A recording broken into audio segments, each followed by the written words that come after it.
বন্ধুরা, সবাই কেমন আছো? আশা করি সবাই খুব ভালো আছে। স্বাগত জানাই তোমাদের স্বপ্নের ডায়েরিতে। আর দেখতে দেখতে ফেস্টিভ সিজন চলে এসছে, গণেশ পুজো চলে এসছে, মানে আমাদের মিনি দুর্গাপুজো।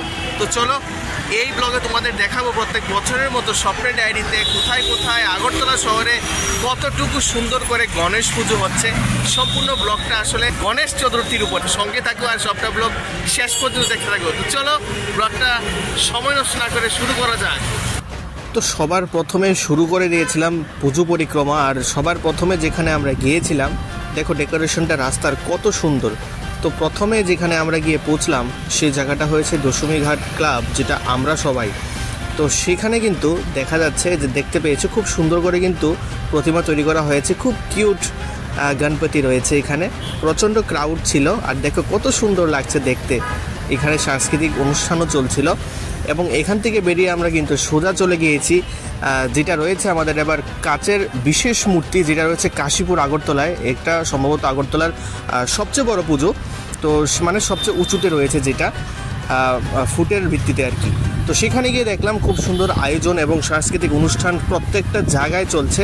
সত্যি দেখে খুবই ভালো লাগছিল। আর এখান থেকে বেরিয়ে আমরা সোজা এখানে আমরা চলে এসেছি যে আমাদের মেইন শহরে, যেখানেও কিন্তু জাঁকজমকপূর্ণভাবে কিন্তু হচ্ছে 2025-এর গণপতি উৎসব। তো সেখানে আমরা রয়েছি গণপতি সামাজিক সংস্থায়, যেটা রবীন্দ্র ভবন চৌমুহনীতে রয়েছে। এবং প্রতিবারের মতো কিন্তু এবারেরও আয়োজন, ওদের জমকালো আয়োজন। আর দেখে আসলে মনেই হচ্ছিল না যে কোনো গণেশ চতুর্থী বা গণেশ পুজোতে এসেছি। দেখে মনে হচ্ছে যে আমরা মিনি দুর্গা পুজোয় রয়েছি, যেরকমটা ঠিক বললাম। তো এটা হলো ঠিক প্রবেশ পথ, যেখানে দেখতে পাচ্ছ প্রচণ্ড ভিড় ছিল। মোটামুটি ভিতরটা কিন্তু দেখতে কিছুটা এরকম, আর খুব সুন্দর প্যান্ডেলের আদলে তৈরি করেছে কিন্তু এবার ওদের কাল্পনিক মন্দিরটা। এবং ভিতরে ঢুকতে ঢুকতে এবং বেরোতে বেরোতে 20 থেকে 25 মিনিট সময় লেগেছে, এত ভিড় ছিল, জনঢল ছিল। ব্যতিক্রমে একটি পুজো গিয়ে আমরা অনুভব করেছি যে গেন্ডোস চৌমুহনীতে, যেখানে সাবজেক্ট ছিল তাহলে বৃদ্ধাশ্রম কেন। এবং এখানে কিন্তু খুব সুন্দর নাটকের ব্যবস্থা করেছে ওরা। মানে বর্তমান সময় কিন্তু দাঁড়িয়ে এসব ধরনের থিমের আদলে কোনো প্যান্ডেল তৈরি করা সত্যি একটি অভূতপূর্ণ বিষয় আমার মনে হচ্ছিল। আর এটা সত্যি শিক্ষণীয় জিনিস রয়েছে, তাই বাহবা অবশ্যই দিতে হয় গেন্ডোস যে ক্লাবের কর্ণধার তাদেরকে। এখান থেকে বেরিয়ে আমরা সোজা চলে আসলাম RMS চৌমুহনী স্থিত যে গণপতি উৎসব কমিটি, সেখানে।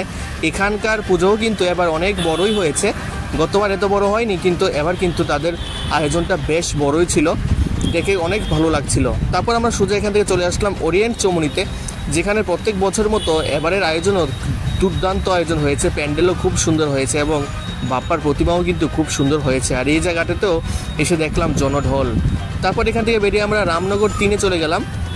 সেখানে খুব ছোট্ট পরিসরেই কিন্তু করেছে, যেহেতু জায়গার শর্টেজ রয়েছে, কিন্তু তারপরেও কিন্তু প্রতিমা এবং প্যান্ডেল খুব সুন্দরই হয়েছে।